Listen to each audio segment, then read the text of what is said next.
Tactics is just problem solving. If you live, work, or play in a large populous city with no shortage of robberies, then you might want to learn how to apply some tactics, specifically to arrivals and departures. I'm retired Lieutenant Todd Heaton with Humilitas First, and in this video we'll break down the how and the why. A brief pause in the right position could mean the difference between avoiding all of this drama or a really bad day. This was November 2025 in Argentina. They call it a Piraña-style ambush. A group of unjust criminal aggressors target the driver in a coordinated ambush. The attackers, they end up using physical force to take the vehicle. This results in a violent struggle where the victim was struck on his head, and in the chaos of all of that, a shot was fired striking him in the leg. See how he's hopping? His other leg's not working so good right now. News reports said he was taken to the hospital and treated and is now out of danger. First, we'll take a look at the problem. Remembering, people are the problem. Bad people, dangerous men, robbers, and executioners. So we want to avoid such men. Now they might be involved in a near pass with their vehicle as you're trying to park your car. Or they could already be just standing there loitering on the corner, just waiting for some victim to happen along. Maybe they're just walking down the sidewalk in close proximity for a meet and greet with you and yours. These are the things you have to consider when you're parking your car.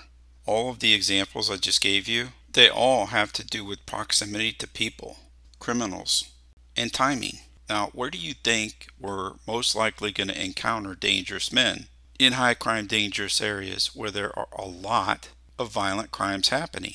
There's going to be a lot of bad guys there. That's just common sense. Yes, every type of crime can happen anywhere at any time, but I like to look at probabilities. If you're not familiar with Dr. John Lott, well, check him out at his website, Crime Prevention Research Center, or crimeresearch.org. I'll put a link to this article in the description. He has an article titled, "Murders Are Becoming Even More Concentrated in a Handful of Urban Counties." Now, this is from January of 2023. If you go to his website at crimeresearch.org, go to the search box and type in "murders in the United States concentrated," well, it'll bring up a bunch of different links to different talks. You can find this article there. And then also he wrote a report. I'm going to give you the link to that in the description as well. It's a PDF download.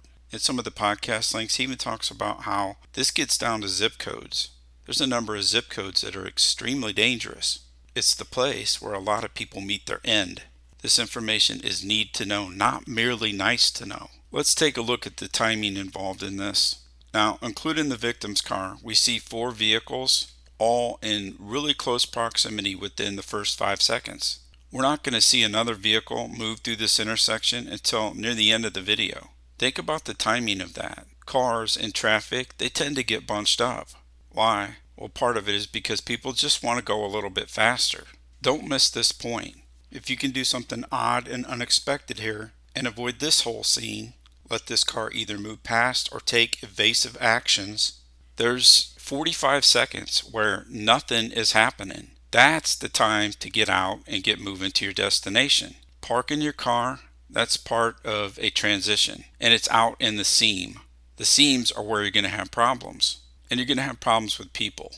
I don't know what direction the victim was traveling before pulling over to the curb. Did he look at these motor vehicles in traffic that were approaching this intersection? If he did, well, he could have seen the timing that I just described. I think that this is a woman over here, but let's say that it was a dangerous looking guy. Okay, well, that person is moving away from you. They're forward of you. As long as that trend continues, you got no issues. That would be another reason to just let a few more seconds tick off. Let those cars clear the intersection, and if this was a dangerous looking guy, let them move a little further down the road. Timing. You got to get the timing right. I do like the idea of parking on an end spot like he does here. I think that's good. But there's probably some ordinances in Argentina, much like in the United States, where you can't park right up to the edge of an intersection. But for my part, I'm definitely going to pause right here. Why? Well, part of the reason is because I'm leaving plenty of room in front of me. If I need to maneuver and accelerate forward, I also have options behind me. My foot's on the brake, but the car's in gear. It's either in drive or reverse, whatever seems like a better plan in that moment. And my hand is on the gear shift. I have options. I can go backwards, I can go forwards, even if they use two cars to try to block me in. Once I know this involves an imminent threat of death, because at least one of these guys has got a pistola out, then I might go off-road here, depending upon what my options are and what that terrain looks like. Is it possible? Also, obviously only if there are no innocent third-party pedestrians in harm's way, right? Say yes. But that's a judgment call you have to make. Because if you get it wrong, well, expect to get held accountable, legally and civilly. Remember, this is just a pause. Once whomever is going to turn my way clears the danger zone, then I'll pull up and properly park. But I'm going to stop here. I will not continue to the point that I'm blocked in by the car in front of me. Also, say that I can't pause, because to do so would be double parking, as the only spot to parallel park happens to be up the road in the middle of the block. Well, if I don't like what I see as far as timing is concerned, what does that mean? Well, it means I'm going to check my mirror. And if I look in the mirror and I see some middle-aged lady, then we're all good. But if I look in that mirror and I see a wicked-looking group of clowns, a clown crew with like 7 bad guys packed in like sardines, I'm just going to circle the block. And I may continue to do that until I like what I see. If I don't like your clown car timing, then I'll just reject it and take a little cruise.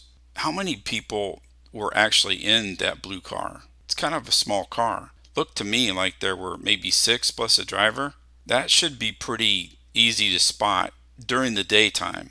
On this suspect car, none of the windows are dark colored coating or aftermarket dark tinted film.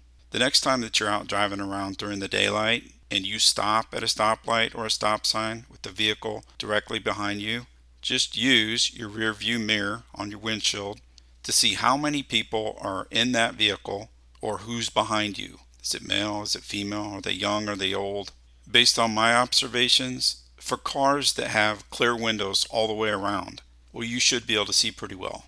If the vehicle has the factory dark coating on the back window and the rear driver's and passenger side doors, you're going to have to look a little longer, and you might have to look for head movement or contrasting shirts or coats.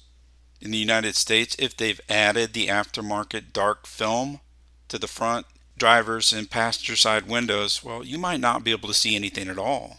As far as timing is concerned, well, I'm just going to treat these mysterious folks like a potential threat, and I'm going to circle back, in other words, drive around the block, shaking them off me to get my timing right.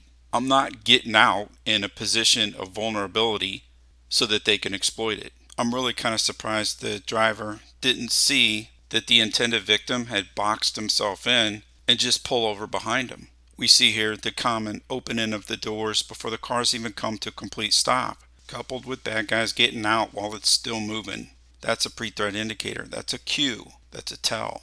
Bad guys, they're rolling out of the car, gun in hand and gun ready up. I don't think that the driver saw or understood any of this developing threat until it was far too late. When there's nobody around, then get out and get moving to your destination. If you have some sus people loitering in close proximity, or they're converging on foot or in a vehicle. If you can't make a well-placed, a well-positioned pause work for you, then just drive on. Circle back and see if circumstances have changed.